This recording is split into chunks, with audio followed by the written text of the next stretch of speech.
Et coucou chers art journalistes, c'est Marie de l'âme du féminin. On se retrouve pour la 11e page du journal de Pi, journal de projection, d'intuition, d'introspection. C'est un petit art journal dans lequel je viens déposer chaque semaine mes intentions, mes intuitions pour la semaine à venir. Et donc pour ce processus créatif, j'utilise deux tarots, le tarot des 5 éléments et le jeu de l'âme des créatifs. Donc là, c'est un tarot classique. Ici, c'est le jeu de l'âme qui permet de tirer des consignes artistiques et son matériel au sort pour composer sa page d'art journal. Donc c'est un jeu qui est disponible dans la boutique de l'âme du féminin. Je l'ai développé en 2023. Et cette semaine, que nous réservent donc ces cartes? Ces cartes nous réservent, je vais mettre le petit carnet à côté, ça sera plus simple. Pour le jeu de tarot, la première carte est la reine d'épée. La reine d'épée, donc l'élément air, enfin c'est l'eau dans l'élément air. Ici on voit l'eau, la mer dans l'élément air. Et ça nous invite, enfin en tout cas moi ça m'invite à aller vers mes émotions et à les exprimer en fait. Exprimer les émotions enfouies, les accepter tout simplement. Le challenge donc de la semaine, donc autant dire que ma page va être tournée autour des émotions. Ici j'ai eu quelques cartes supplémentaires, donc avec d'abord le 3 de coupe, élément eau, donc on est vraiment dans le côté émotionnel des choses et le fait de bien s'entourer pour pouvoir faire émerger ses émotions et ainsi quelque part on rentre dans le ménage de printemps parce que c'est la semaine aussi où démarre le printemps, l'équinoxe. Et donc là, c'est plus un ménage pas tant physique que émotionnel, avec une libération émotionnelle. Et on arrive aussi sur le 6 de bâton qui arrive sur de la transformation. Donc en fait, toutes les cartes sont relativement liées dans le message d'évacuation et de transformation émotionnelle. Et au niveau de la carte du jeu de l'âme, ça fait longtemps. J'en tire rarement, moi, des cartes blanches. Donc là, on est sur la carte éther. L'éther, c'est tout ce qui va être de l'ordre de la thématique des prompts à développer dans notre art journal. Et donc là, au niveau de la thématique, j'ai tiré au sort la carte blanche. Carte blanche, c'est-à-dire qu'on l'entend comme on veut, on fait ce qu'on veut. Et parfois, elle peut être déroutante parce que justement, quand on vient pour tirer une carte, on veut une consigne. Et là, eh bien, c'est le moment quelque part de s'écouter, de se poser avec cette carte en disant qu'est-ce que je voulais finalement en tirant une carte. Et moi, c'est simple, je sais ce que je voulais hier. J'ai commencé à patouiller. Alors, juste avant d'arriver sur la création de cette carte-là, je voulais revenir sur la semaine dernière. J'avais dit que je prenais un temps de séchage pour faire sécher ma pâte de texture, structure. Voilà, ici. J'ai pas cherché à plus l'embellir que ça. Mais on voit que ça a pris la couleur bleue. Donc ça fait pas aussi blanc que lorsque je l'ai posé. Ici aussi mes petites croix en fait. Et j'ai pas cherché non plus à les mettre plus en valeur. Parce que je trouvais que déjà on voyait bien les engrenages. Et que finalement ça allait perdre l'œil si je faisais quelque chose de plus. Donc j'ai laissé vraiment comme ça. Voilà. C'est bien d'avoir le retour quand les pages sont sèches aussi. Donc cette semaine, hop, on repart sur une page blanche. Et en fait, je vais continuer avec mon inspiration de la semaine dernière, que je ne vous ai pas montré parce que c'est une inspiration très personnelle. C'est de la calligraphie arabe, tirée d'un livre de Hassam Massoudi. Enfin, plus exactement, c'est l'artiste Hassam Massoudi, calligraphe arabe, qui a fui en fait son pays et qui a fait preuve de beaucoup de résilience dans ses créations. Et en fait, j'adore cette maîtrise des courbes, des couleurs, de l'agencement en fait entre les couleurs qui ont été choisies et les formes données par la calligraphie. Alors, il y a plusieurs types d'écriture arabe. J'avoue, je suis loin d'être experte. Mais j'adore vraiment cette approche-là. Je me suis fait quelques photocopies parce que c'est un livre de bibliothèque. Donc j'ai dû le rendre. Mais voilà, comme ça au moins j'ai gardé l'inspiration. Et j'aime beaucoup parce qu'en fait à chaque fois ce sont des citations. Donc ici on a Albert Einstein. L'imagination est plus importante que le savoir. C'est pas moi qui vais dire le contraire. Et je trouve que la façon... Alors en plus j'ai mal cadré ma photocopie. Mais la façon dont c'est illustré. Et donc on est entre l'illustration la calligraphie, l'art des mots, l'art de transmettre en fait l'émotion, le savoir, le sentiment finalement, avec sa calligraphie. Et hier, je me suis amusée à faire quelques traits, on va dire ça comme ça, parce que déjà, je connais pas du tout l'alphabet, enfin l'alphabet et la calligraphie arabe, je la connais pas du tout. Mais j'avais envie de, voilà, de m'entraîner en tout cas à faire ces traits et cette fluidité du trait. Ouais, enfin, rien que la fluidité du trait, la gestuelle, la posture, les respirations qui vont avec, enfin, je trouve ça juste extraordinaire. Donc là, c'était vraiment sur un coin de table mes essais d'hier. Voilà. Donc je me suis dit que j'allais reprendre cette inspiration qui est pour moi d'actualité, avec l'émotion qui est d'actualité aussi pour moi cette semaine, c'est l'appréhension. Alors pourquoi cette émotion cette semaine? Pour plein de raisons, aussi bien pro que perso. Donc je vais commencer à calligraphier, puis je vais expliquer tout ça en même temps, puis je vais parler aussi de l'actualité de l'âme du féminin, de la creative alchemy. Il se passe plein de choses en fait. Si t'as pas suivi cette semaine et jusqu'à la fin du mois de mars, j'ai prévu de faire une vidéo par jour sur cette chaîne YouTube et c'est un sacré challenge. Il y en a déjà, j'en ai déjà 3 qui sont sortis là ici c'est la 4e, il y en a encore une demain que j'ai déjà préparée, mais il me reste toutes les autres à préparer. Donc ça me permet aussi de partager, de revenir sur qu'est-ce qu'un art journal, de revenir sur qui je suis moi et comment j'en suis arrivée là, de te montrer aussi des tutoriels de pages, plein de choses. Et donc j'ai beaucoup d'appréhension par rapport à comment ça va être perçu.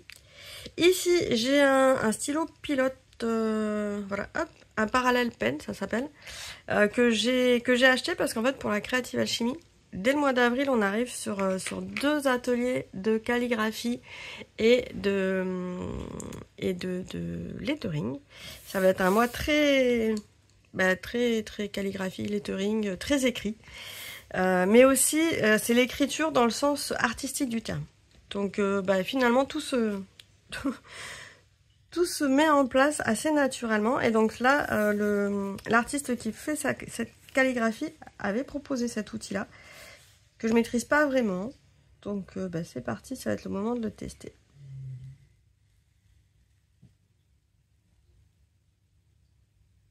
En fait, c'est un peu comme un stylo plume, pardon. Un stylo plume, et l'avantage c'est un stylo plume à pointe large, donc ça me fait comme une plume, sauf que ça m'évite de tout le temps remettre de l'encre dessus. Alors voilà. Donc pour toutes les personnes qui ne savent pas encore ce que c'est la Creative Alchemy, c'est un programme que j'organise en ligne dans lequel j'invite des artistes intervenants à montrer leurs univers, à montrer et en fait à te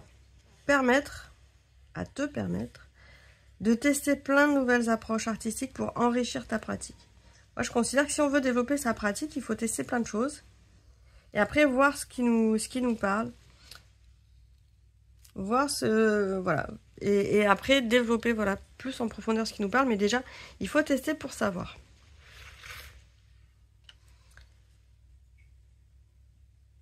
Et en même temps, on chemine sur cette année, qu'est-ce que le secret de l'artiste? Qu'est-ce qui fait que nous sommes des artistes?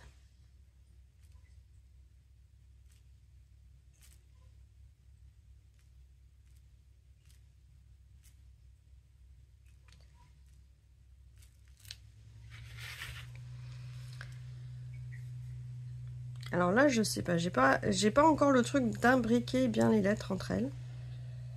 Je suis pas bien droite, c'est pas parfait, c'est pas grave.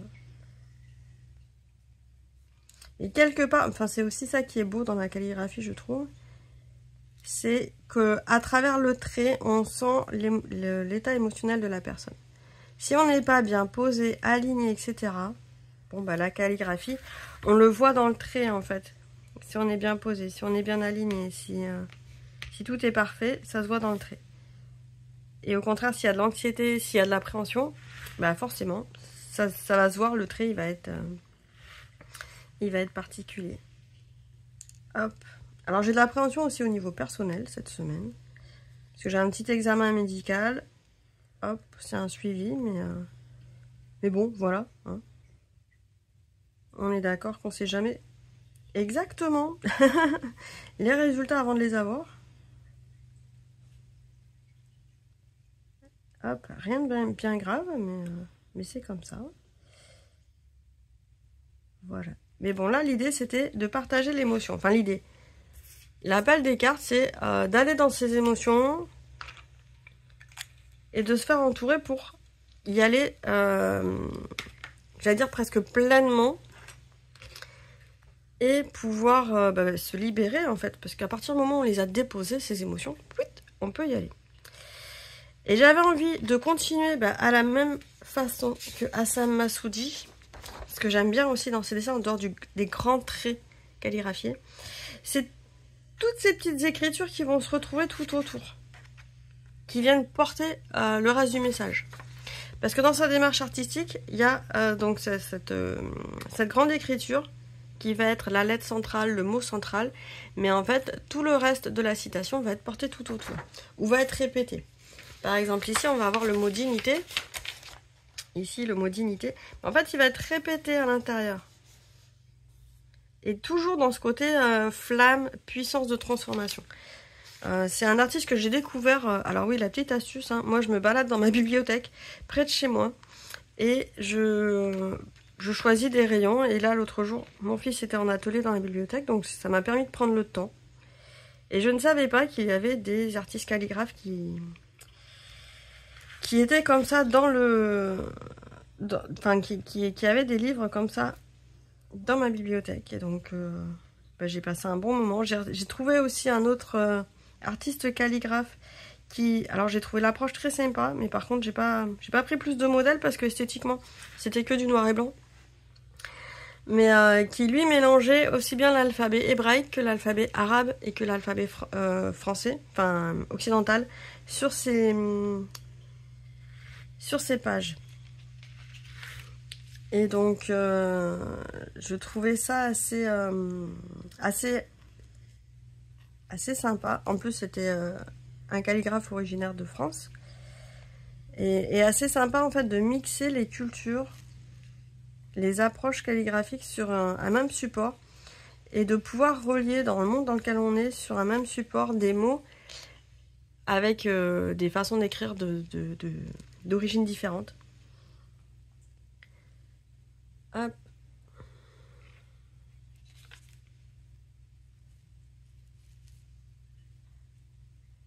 Donc là, j'écris simplement avec une plume.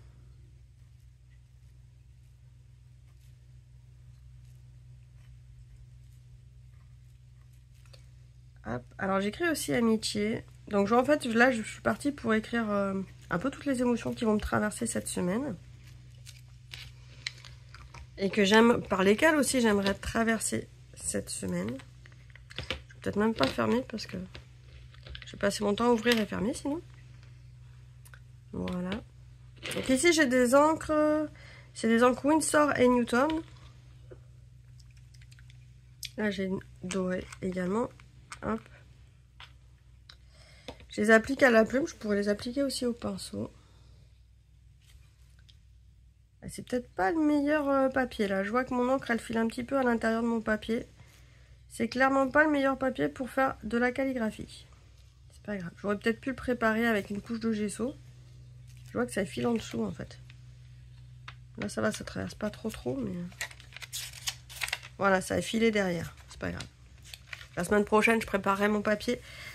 Soit je ferai du collage par-dessus, soit il y aura une couche de gesso. Effectivement, c'est pas le meilleur papier pour ça, mais c'est pas grave. Et après, on peut varier les polices de caractère, c'est ça que j'aime beaucoup. Alors, vers quoi je pourrais passer?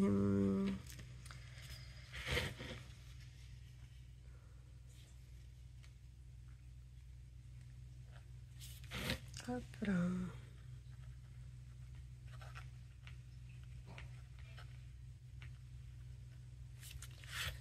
Voilà. Et donc je continue à écrire comme ça. C'est vrai que quand j'écris, je parle moins.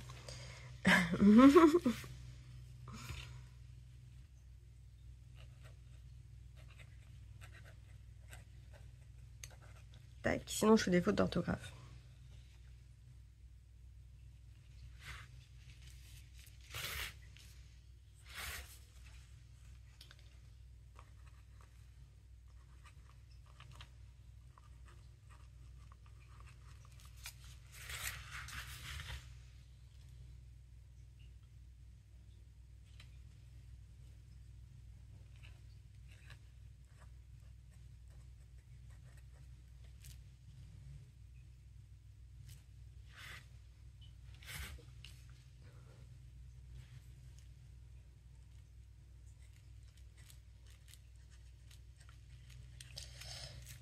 Alors, tac. Oui, donc les appréhensions, donc c'est déjà d'arriver à faire ces vidéos toutes les semaines aussi.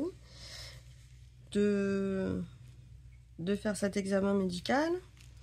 Et de voir aussi quelle va être votre réaction, cher art journaliste, face à la proposition que j'ai réalisée sur la Creative Alchemy, une proposition gratuite offerte pour découvrir le concept de la Creative Alchemy avec l'expérience 0. L'expérience 0 qui en fait reprend comme si c'était une expérience d'une édition de la Creative Alchemy. Il y a 24 expériences dans la Creative Alchemy 2025. Et donc là, avec l'expérience 0, tu vas pouvoir découvrir en immersion totale ce qui se passe dans la Creative Alchemy. Et j'ai vraiment hâte. Donc là, pour ça, il suffit simplement d'aller sur la page d'accueil de la Creative Alchemy, d'aller sur le paragraphe expérience 0, où normalement, sinon, il y a une fenêtre aussi qui s'ouvre pour s'y inscrire. Et là, juste donner son adresse email et on a accès directement à l'expérience 0. Et si on n'a pas le temps sur l'instant, c'est envoyé, le lien est renvoyé par email.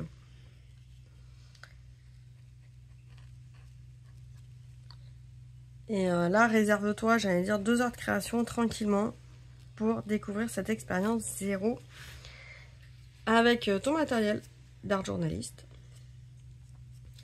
Et deuxième grande chose, c'est le programme de parrainage. Pareil, là je suis vraiment curieuse. Programme de parrainage sur la Creative Alchemy.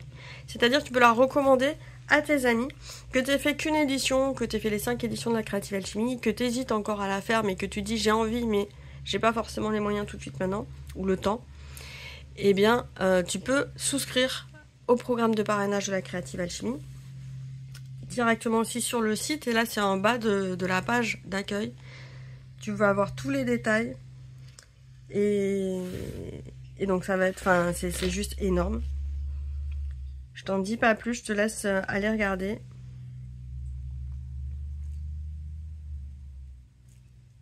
Donc le programme de parrainage comme l'expérience 0 reste en ligne, hein. Ça reste accessible en ligne sur le site de l'âme du féminin. Le petit truc qui est en fait un peu dans l'urgence, c'est que je ferai un tirage au sort parmi toutes les personnes inscrites à la Creative Alchemy 2025 le 31 mars pour clôturer cette fête de printemps comme je l'ai appelée.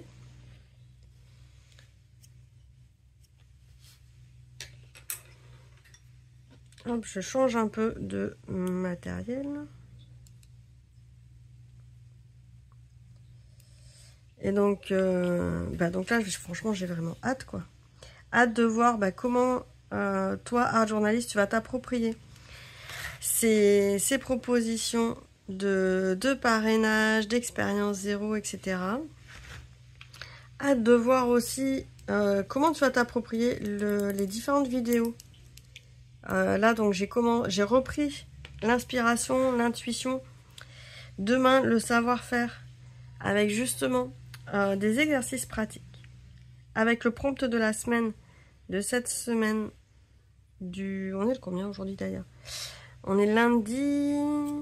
Top, que je dise pas de bêtises, 15, 16, 17, lundi 17. J'ai pas encore regardé mon agenda ce matin. Ah, il y a des jours, ça fait du bien comme ça. Je me mets à créer avant de regarder la date sur mon agenda. Et donc, le prompt de la semaine, on est sur la gardienne. Donc, j'explique aussi, avec ces 3 vidéos, intuition, inspiration, savoir-faire. J'explique comment utiliser un prompt de la semaine, comment le dérouler, comment activer son inspiration, quoi faire avec. Et d'ailleurs, mercredi, on se donnera rendez-vous pour comment moi j'ai interprété le prompt de cette semaine. C'est vrai que c'est rare que je fasse les prompts en fait. Je me suis aperçue que c'était assez rare pour moi de réaliser les prompts que je vous proposais. Parce qu'en fait, je les réfléchis très à l'avance, ces thématiques. Les premières années, je les réfléchissais au coup par coup. Et après, quelque part, pour optimiser un peu mon temps, j'ai décidé de les réfléchir une fois dans l'année, en fin d'année, pour l'année suivante. Et donc là, tous mes prompts 2025 sont déjà posés depuis le mois de décembre, en fait. J'ai déjà toute la liste de prompts. Et c'est rigolo parce que des fois, ça fait des coïncidences avec l'actualité. C'était pas voulu. C'était vraiment pas voulu. Et donc, il y a des belles synchronicités des fois de prompts avec ce qui se passe dans le monde. Ça fait écho, en tout cas, à chaque fois, c'est rigolo. Et cette semaine, on est sur la thématique de la gardienne. Donc, les prompts, si tu veux les retrouver chaque semaine, ils sont publiés dans la newsletter de l'âme du féminin, en bas de page, chaque lundi. Et il m'arrive très rarement de ne pas envoyer la newsletter du lundi. Et sinon, c'est aussi publié, pareil, chaque lundi à 7 h du matin. Donc ça, c'est programmé, hein, mais dans le groupe Facebook des arts journalistes. Là, je ne peux que t'y inviter à faire un tour. Tu découvriras que tu n'es pas la seule à pratiquer les carnets créatifs et l'art journal. Ça te permettra d'avoir plein d'exemples. Ça permettra, parfois je fais des challenges, alors c'est vrai qu'en ce moment j'en fais moins, parce que justement, j'ai préparé plein de contenus sur les tirages de l'âme du féminin en ligne, sur l'expérience zéro. Alors je peux pas tout faire en même temps. Mais mon intention c'est bien de t'amener à créer dans ton art journal. Hop. J'ai pas envie de mettre beaucoup plus. Je pense que ça va être effectivement une page un petit peu particulière cette semaine. Je sais pas pourquoi. Il y a un truc. Avec pourtant d'habitude le printemps ça m'inspire. Et là je sais pas. C'est l'appréhension qui me bloque. Bon, faut espérer que normalement d'ici le milieu de la semaine ça me débloque un peu. Voilà, je voulais faire. Voilà, j'aime beaucoup cette forme-là. En ce moment, elle me parle. Donc, je me dis, je vais faire un espèce de trèfle comme ça. Hop. Parce que j'aime bien jouer, en fait, avec la calligraphie. Et j'aime bien... Oui, on peut calligraphier des lettres. Mais on peut aussi utiliser les outils de calligraphie pour faire du dessin. Et pourquoi pas aussi du dessin abstrait. Ou du graphisme simple. Et c'est pour ça que j'ai envie là Enfin, je me reconnecte à ces outils-là parce que j'ai vraiment envie de ça. En tout cas, ça me parle en ce moment. Donc voilà pour cette page. Enfin, j'allais dire c'est une page très simple. Voilà. On va voir comment ça s'articule. Puis je pense que je reviendrai la semaine prochaine pour t'expliquer ce qui s'est passé, tout simplement. Pour te faire le petit point de cette page qui change un petit peu de mes pages habituelles qui sont plus dans les dessins, dans l'inconscient, dans l'expression voilà, plus symbolique par les couleurs et par les formes. Là, on est sur l'expression par les mots, ce qui change un peu de d'habitude. Mais c'est ok aussi pour moi que ça se matérialise comme ça dans mon art journal. D'ailleurs, c'est rare en fait que... Enfin, en tout cas pour moi, c'est rare que mes pages dans mes carnets soient toutes sur une même thématique et une même technique. J'arrive pas à dédier un support spécifique pour une thématique et une thématique. En général, à part des tout petits supports, mais en général, c'est vite mélangé d'une page à l'autre, d'avoir et de la peinture et de l'aquarelle, et puis des pages parfois écrites au milieu. Ce qui peut être frustrant. Enfin, pendant longtemps, moi, j'ai trouvé ça assez frustrant parce que j'avais l'impression que ça se faisait pas et que ça me donnait une impression que c'était pas rangé. Voilà. que je rangeais pas et que je regroupais pas correctement par thématique dans mes carnets. Là, spécial aquarelle, là, spécial peinture, et là, écriture et blabla. Et en fait, j'ai plein de carnets où des fois, ça ressemble plus à un journal intime, avec plus d'écrits. Et parfois, j'ai quand même des pages à l'intérieur où j'ai fait de la gel plate dessus. Et parfois, c'est plus du sketchnoting. Et... Enfin, c'est bizarre parce que quand je prends ces supports-là, quelque part, je sais jamais si je vais écrire dedans ou si je vais plutôt partir sur l'artistique ou un peu des deux. Maintenant, je commence à les accepter, mais tu vois, je t'en parle ici parce que même pour moi, c'est pas toujours évident et c'est parfois perturbant de me dire, bon, bah en fait, ça ressemble pas à ce que j'ai fait les 10 pages d'avant. Et peut-être que toi aussi, tu passes par ce genre de processus où d'un coup, pouf, t'as une page sortie de nulle part qui fait un peu ovni. Bah là, je crois que c'est cette semaine, elle va être sortie de nulle part et elle va faire un peu ovni. Voilà. En attendant, je te souhaite une excellente semaine. On se donne rendez-vous quasi tous les soirs aux alentours de 18h pour une nouvelle vidéo jusqu'à la fin du mois de mars. Amuse-toi bien, puis si t'as pas le temps tous les jours, il n'y a pas de souci parce que ça reste en ligne. C'est des vidéos que moi j'enregistre la journée, je les mets en ligne pour qu'un maximum de gens puissent en profiter en fin de journée. Mais c'est ok sinon tu te les mets en regarder plus tard. On peut sur YouTube enregistrer les vidéos dans une petite playlist personnelle que personne ne voit avec les vidéos à regarder plus tard. Donc ça, tu peux cliquer comme ça dessus et te réserver la playlist et continuer à les regarder tout au long du mois d'avril ou le reste de l'année, il n'y a pas de souci. À très bientôt et amuse-toi bien. Ciao, ciao.